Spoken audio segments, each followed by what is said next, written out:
Allez, viens, bébé. Waouh. Ouais, Nick est tout pris. C'est leur tout nouveau rituel de rentrée. Il est 7 h, à quelques kilomètres de Paris. L'heure du réveil pour Teddy et sa fille Héloïse, 16 mois. Elle prend le biberon toute seule? Oui, elle prend le biberon toute seule. C'est ça qui dure le plus longtemps le matin. C'est le biberon. Teddy est pharmacien dans un laboratoire. Sa femme Stéphanie travaille dans l'édition. Pour la garde d'Héloïse, le couple rêvait d'une place en crèche. Un mode de garde plébiscité par une majorité de Français. On nous avait dit que l'enfant qui était à la crèche s'adapte mieux à l'école, à la maternelle. Donc voilà, donc on avait choisi la crèche pour ces raisons-là. Oui, on met les chaussures. Oui, chaussures. Teddy dépose un dossier auprès de 3 crèches publiques, mais ils sont tous refusés, comme pour un demandeur sur 2. Le couple angoisse jusqu'à ce qu'une amie leur parle de l'ouverture près de chez eux d'une crèche privée. On a fait une demande d'inscription par email, donc on a attendu la réponse, qui est arrivée quand même assez vite, hein, en 2 semaines. Et quand vous avez appris ça, c'était la bonne nouvelle qui est tombée du ciel? Oui, c'était un peu l'inattendu. Je peux vous dire qu'on a ouvert le champagne. Cette crèche privée se trouve à Cergy-Pontoise, sur le chemin du travail de Teddy. Elle vient d'être inaugurée il y a 15 jours. C'est la première journée complète. Donc là, c'est la grande séparation pour nous. Héloïse est gardée de 8h30 à 18h30 pour 500 € par mois. Les enfants, bonjour. Bonjour. Teddy paye le même prix que dans une crèche publique. Le tarif de la crèche privée, encadré par sa caisse d'allocation familiale, est calculé en fonction de ses revenus. Bisous. Séparation difficile? Oui, c'est toujours difficile. Au revoir. ce soir. Au revoir. Les bébés chouettes se mirent à réfléchir. Toutes les chouettes réfléchissent beaucoup. Je crois qu'elle est partie chasser, dit Sarah. Pour nous rapporter à manger, dit Rémi. Je veux ma maman, dit Lou. Des entreprises de crèches privées, il en existe aujourd'hui une vingtaine en France. Un marché en plein boom qui surfe sur la pénurie de places dans les structures publiques. Son chiffre d'affaires croît de 40% par an. Et le pionnier français emprunte son nom à une histoire pour enfants. Nous allons vous décrypter la saga de ce géant des crèches privées.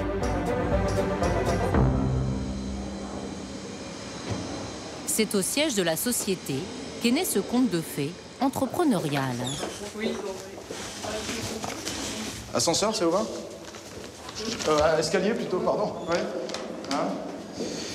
Voici celui qui a le premier eu l'idée de cette activité qui explose. Bonjour tout le monde. Ne soyez pas impressionnés. Jean-Emmanuel Rodokanaki, 44 ans, diplômé d'une grande école de commerce. En 2005, il a ouvert la toute première crèche privée française, à Rungis. Il en possède aujourd'hui 225. Ça représente 15 000 bébés.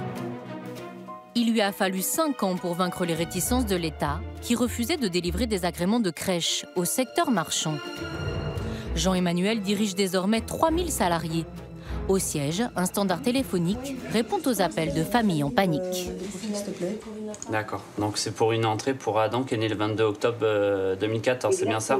D'accord. Et vous êtes pris sur la structure? Dans le lexique des petits chaperons rouges, on appelle ça vendre des berceaux. Bonjour tout le monde. Et Jean-Emmanuel ne compte pas s'arrêter là. On a vocation à doubler de taille. Donc doubler de taille, c'est doubler les effectifs, c'est d'être à 5-6 000 salariés en 2020. Il y a un gros besoin, il y a un énorme potentiel en France. Pour vous donner une idée, il manque 300 à 500 000 places de crèche. Donc on voit bien que le potentiel et le besoin des familles à ne plus avoir leurs enfants en liste d'attente, mais en crèche, il est incroyable. L'entreprise répond aux demandes des particuliers, mais ses clients prioritaires, plus intéressants en volume, ce sont les entreprises.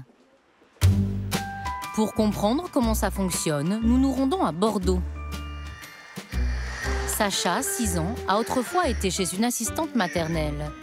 Mais son petit frère Victor, 2 ans, est gardé, lui, en crèche privée. S'habiller, mon homme? Sa place, Gaëlle, la maman, l'a obtenue grâce à son entreprise, un grand courtier en assurance.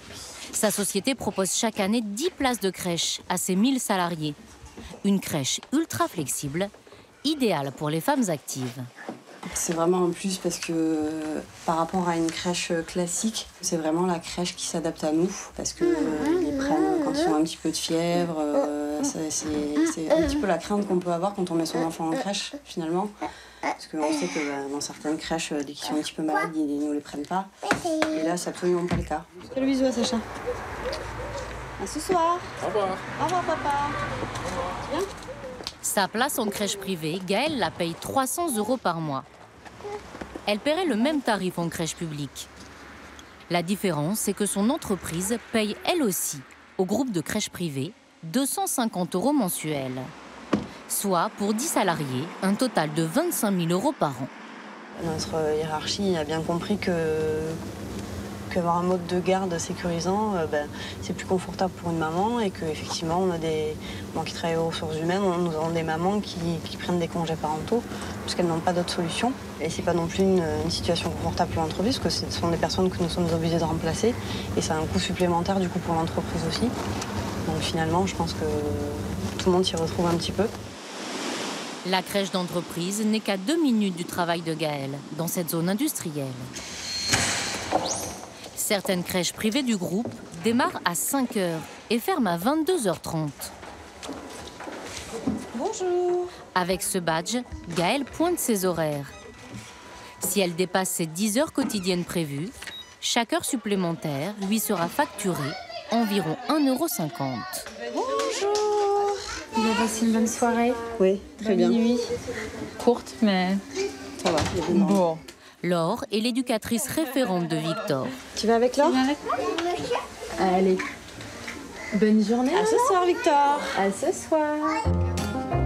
Comme dans les crèches publiques, ces professionnelles, en CDI, sont toutes diplômées.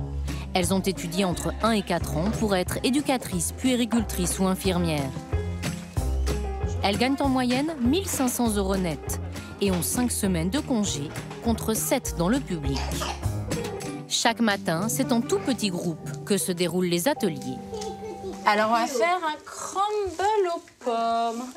On va éplucher les pommes et on va faire une pâte sablée. Regarde, c'est quoi ça? Oh, c'est bien. Non, c'est pas du fromage, c'est quoi? Du beurre. Voilà, alors on met du beurre. Alors, on a maman du beurre. Voilà. Prends un autre, Théo. Voilà, et maintenant, on mélange comme ça. Vous voulez mélanger avec les doigts? Visiblement, Théo n'a pas très envie de malaxer la pâte avec les doigts. Enlever la pomme. Et il n'est pas question de le forcer. Comme ça. On est toujours dans la proposition. Par exemple, dans l'autonomie, c'est une proposition. S'ils ne veulent pas faire seuls, on est là pour les accompagner, pour les aider. Le respect du rythme de l'enfant, pour nous, est essentiel. Et s'ils n'ont pas envie de faire, il n'y a aucune obligation. Et regarder, c'est aussi participer à leur façon. Voilà. Allez, tu vides dans le saladier. Dans le saladier. Voilà. Un suivi personnalisé de chaque enfant. Allez, je t'aide. J'adore les pâtes, Sophia. Selon les employés, c'est loin d'être le cas partout, privé ou public. C'était parfait. Vous avez connu des crèches où justement c'était plus directif avec les enfants? Ah ben oui, c'était même pas directif, c'était un enfant qui était en train de jouer seul, une éducatrice qui venait le chercher, allez viens, on va faire de la pâte à modeler, et qui n'attendait pas sa réponse, qui l'interrompait en plein jeu, alors qu'on sait très bien que un jeu que l'enfant a choisi lui-même, c'est comme ça qu'il apprend, c'est en jouant, et donc il a ses expériences à faire. Et s'il a choisi ce jeu-là précisément, c'est pas dire viens faire de la pâte à modeler, ça c'est l'envie de l'adulte et c'est pas du tout comme ça qu'on travaille ici, quoi. Bonjour la terre. Bonjour le soleil. Allez, on se relaxe. Ici, pas d'ordre ni de cris. On va même jusqu'à prôner le yoga pour bébé. On ferme les yeux et on respire.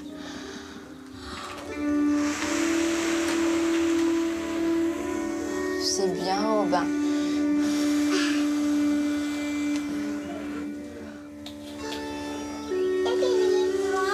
Allez, on saute. Mais derrière cette zénitude affichée, le groupe privé veut que le business des bébés soit une activité rentable.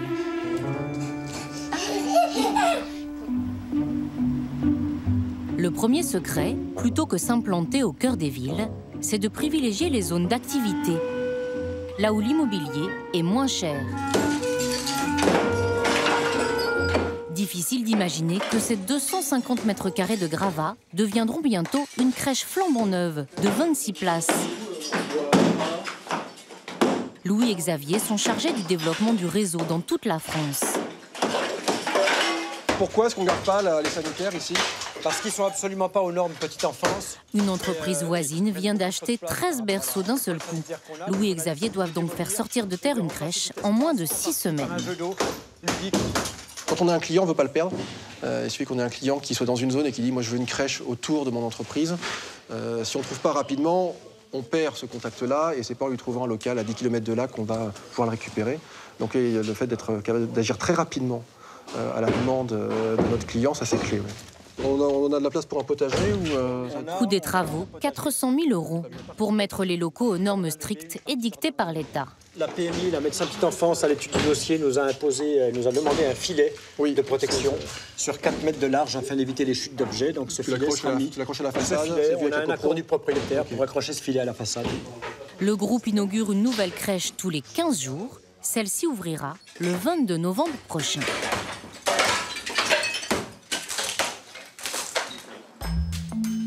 Et lorsqu'une crèche est inaugurée, il faut la rentabiliser et la remplir. Nous retournons à Cergy-Pontoise. La crèche qui accueille la petite Héloïse n'a pas encore vendu toutes ses places. Et un berceau vide, c'est un manque à gagner. Laure, la directrice, se transforme donc en chef d'entreprise. Avec ce logiciel, elle gère en temps réel le taux de remplissage de sa crèche. Dans les contrats, on va demander aux familles de s'engager à nous donner le nombre de congés qu'ils souhaitent poser. Là, par exemple, sur les familles qui sont accueillies ici, je sais qu'au mois d'octobre, j'ai 3 familles qui vont poser des congés une semaine. Laure pourra donc proposer de l'accueil occasionnel à des familles sans mode de garde ou qui souhaiteraient par exemple sociabiliser leur enfant en crèche un seul jour par semaine. Avec cette méthode et cette flexibilité, les lits sont remplis toute l'année. Une place est même occupée par 1,3 enfants en moyenne. Et désormais, les entreprises ne sont plus la seule cible. Pour gagner des marchés, le géant des crèches privées séduit également les municipalités. C'est le cas de la ville de Bordeaux, qui délègue la gestion de ce service public. Dans le bureau de cette crèche, la directrice et son adjointe posent fièrement en photo aux côtés du maire de Bordeaux. Ce jour-là, elles reçoivent la visite de Stéphanie. Bonjour. Bonjour Stéphanie. La coordinatrice du groupe pour la région Ouest. Je viens voir et faire le point avec vous par rapport à la semaine du goût. Ah ben on était en train d'en parler avec Anne-Sophie. Vous avez pensé à inviter la coordinatrice petite enfance de la ville de Bordeaux? Oui, je vais l'appeler et puis lui en parler. Elles invitent la mairie par courtoisie, mais désormais c'est le groupe privé qui gère cette crèche municipale. Pour certaines municipalités, c'est un choix de ne plus avoir à gérer un service petite enfance ou parce que c'est facilitant de pouvoir porter vers quelqu'un d'autre une gestion de professionnels, de recrutement et d'un service à donner aux familles. C'est-à-dire que les villes se disent que le service sera mieux rempli Pas mieux rempli, mais elles se déchargent de certaines fonctions du service petite enfance. Allez, vas-y. Un contrat signé pour 4 ans suite à un appel d'offres.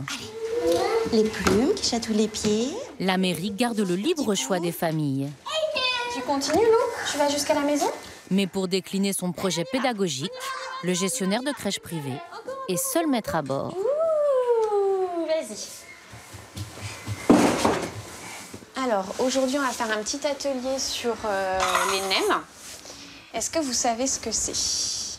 Rien à voir avec une spécialité culinaire asiatique. Oui. Donc, ce sont les niveaux d'évolution moteur qui ont été décrits. Avoir une psychomotricienne, ça n'est pas obligatoire pour une crèche. Kitri apprend au personnel à se mettre dans les positions du bébé pour comprendre comment le stimuler. Allongez-vous complètement. On repasse au stade du bébé. Alors, de quelle manière il positionne-t-il ses jambes? Comme ça? Voilà, il est un peu plus en grenouille. Il est en grenouille. Pour ramper, il fait comment? Le credo du groupe, c'est de laisser les enfants se mouvoir librement. Voilà, c'est la position du chevalier servant où l'enfant va prendre un pied sur un pied et sur un genou et il va se redresser. On n'a pas de transat, on n'assoit pas les enfants qui ne savent pas s'asseoir tout seuls, on ne met pas un enfant debout qui ne sait pas se tenir debout, donc on a une pédagogie très spécifique et il faut pouvoir l'expliquer et la comprendre aussi. Ici, on assure que ça n'est pas le rendement qui prime. Chaque puéricultrice s'occupe de 6 enfants, contre 8 dans les crèches publiques. Pendant la sieste, cette petite fille a même droit à une éducatrice, pour elle toute seule. C'est une petite fille qui dort avec ses parents dans le même lit, donc on a adopté du coup la même en lien avec ce que les parents font. Les repas ne sont pas cuisinés sur place, mais livrés par une société extérieure. Et les quantités sont calculées au gramme près. Par exemple, 10 grammes de viande par bébé. Ça, c'est quoi? C'est de la purée d'épinards. Là, vous contrôlez la température? Là, je contrôle la température quand ça sort du four et elle doit avoir une bonne température quand elle rentre dans les sections. Et vous êtes obligé de tout noter? Je marque l'heure à l'heure que je l'ai sortie et la température. Pour chaque plat? Voilà. Et chaque plat, chaque repas? Voilà. Au moment du repas, on retrouve cette fameuse pédagogie centrée sur l'écoute de l'enfant et la liberté de ses choix. L'enfant aura la possibilité de commencer par le dessert si on le souhaite, par l'entrée, par le fruit, par le fromage. Tu vas choisir une place? Regarde, tu as du choix de place. Tu me montres où tu te mets? Tu as choisi cette place. Je te pose ton plateau. Voilà, je te souhaite un bon appétit. Contrairement à ce qu'on pourrait croire, selon un rapport de la CAF elle-même, ces crèches privées coûteraient moins cher aux mairies et donc aux contribuables. La puissance du groupe lui permet en effet de réaliser des économies d'échelle, mais aussi de négocier d'importantes réductions, auprès par exemple des fournisseurs de couches ou de jouets. Des crèches rentables, mais peut-être des effets pervers.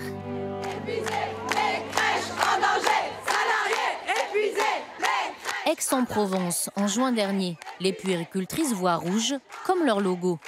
200 salariés du groupe manifestent pour se plaindre d'un manque de moyens et d'effectifs. Dans cette ville, le gestionnaire de crèches privées gère 22 établissements en délégation de services publics pour 14 millions d'euros. Nous avons rencontré ces 2 jeunes puéricultrices. Elles ont travaillé 3 ans dans une crèche privée du groupe, gérée pour le compte d'une grosse municipalité du Val d'Oise, avant de démissionner. De peur d'être pénalisées dans la suite de leur carrière, elles témoignent à visage caché. À la sortie de l'entretien d'embauche, on se dit qu'on a décroché un boulot magnifique, le job de rêve, qu'on va enfin pouvoir faire le métier qu'on aime dans une crèche fabuleuse. On nous vend du rêve. Les puéricultrices avaient démarré avec 15 bébés. Mais très vite, les effectifs ont grimpé à 24 enfants. On n'a pas un agrément PMI de 24 enfants. On ne peut pas accueillir 24 enfants pour dormir. Donc on nous dit, s'il n'y a pas de place, tu les mets dans le couloir. Les conséquences sur les enfants sont que leurs lits sont tous collés. Les lits matelas étant plus souples, on pouvait mettre le bout du lit matelas sur un autre lit, donc superposer les bouts de lit des enfants pour gagner de la place. Mais en début d'année, on avait des lits à barreaux et comme ça prenait trop de place, on les a retirés. On les a tous mis dans les lits matelas, qu'ils soient grands ou pas grands, ils étaient tous après dans les lits à même le sol en fait. Surbooking de bébés, manque de jouets, couches et matériel rationnés, les jeunes femmes déchantent. À la fin de la semaine, on n'a plus de gants. De toilettes pour changer les enfants. Ça fait au moins 10 ans qu'elle a ouvert la crèche. Et c'est toujours les mêmes draps. Mais les élastiques, à un moment, à force de les entourer, ils sont morts. Et les bavoirs, c'est pareil. Les bavoirs, ils n'ont plus d'élastique. Donc finalement, le bavoir, il arrive là, à l'enfant. Moi, je vois pas en quoi ça protège. Et puis le jour où c'est fromage blanc, c'est bon, il y en a partout. Hein. Les bavoirs, ils servent à rien. Ils arrivent ici, fromage blanc. Ça coule. C'est comme s'ils n'avaient pas mis de bavoirs, les enfants. Moi, ce qui me choque vraiment, c'est que je sais qu'il y a des budgets. LPCR a de l'argent. Mais on ne le voit pas. Ce n'est pas les enfants qui le voient. Ce n'est pas nous non plus. Donc qui le voit? Pour se défendre, le groupe répond qu'il hérite parfois de locaux et d'équipements municipaux vieillissants, mais il s'agirait de cas isolés. Selon un sondage interne, 93% de ses salariés seraient satisfaits. Et rien n'arrête la volonté d'expansion du géant des crèches privées. Il est 4h30 et ce ne sont pas leurs parents, mais des artistes, salariés ou bénévoles, qui viennent récupérer ces enfants à la sortie de leurs écoles. Mais c'est où? En partenariat avec Montmartre, une association culturelle, les Petits Chaperons Rouges proposent désormais goûter, aide aux devoirs. 2 + 6. 8. Ça, c'est pour que vous gardiez tous vos poils. Parce que le plâtre... Puis, jusqu'à 20h, ateliers artistiques à des enfants qui ont dépassé l'âge d'être en crèche, mais dont les parents travaillent tard, comme ceux de Juliette et Rosalie. Qu'est-ce qui te plaît en particulier? De faire les devoirs, d'avoir des copains, de faire des ateliers qui nous plaisent. On s'amuse beaucoup et en même temps ça arrange les parents et on ne se fait pas garder à la maison, des choses comme ça. Avec la nounou, on reste à la maison, on est avec ma sœur et on ne voit pas beaucoup de personnes. Ah, ça tire un peu. Hein. Selon les revenus des parents, l'atelier artistique coûte entre 10 centimes et 10 € de l'heure. Bon, il y a quelques cheveux qui sont passés, mais bon. Une dizaine d'antennes existent déjà en France. La maman de Rosalie, restauratrice, paye 100 € par mois. 1,5 fois plus cher que l'étude. On sait que les bénévoles sont très sympas, ils sont jeunes, les enfants ils aiment ça, ils sont intéressés par les activités qu'on leur propose, donc c'est un vrai soulagement pour les parents. C'est vraiment une très très bonne formule. Si dans le conte, le petit chaperon rouge se fait manger par le grand méchant loup, dans cette success story économique, c'est lui qui veut dévorer tout le marché de la garde d'enfants.